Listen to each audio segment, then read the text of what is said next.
Creating a mood board is essential for any project. It helps you to visually assemble and communicate your ideas in a tangible way. An effective mood board takes texture, color, light, and aesthetics into consideration.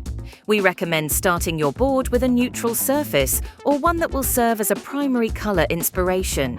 Next, pay attention to the type of room it is and play with the type of light you envision for the space.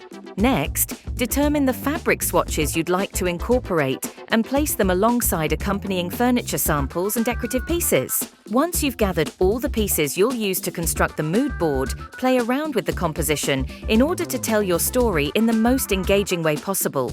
With Mattoboard, you can create all of this in 3D space, select your textures, and even control your lighting. FibreGuard fabrics are available at your disposal on Mattoboard. And for more tips and tricks, subscribe to our channel.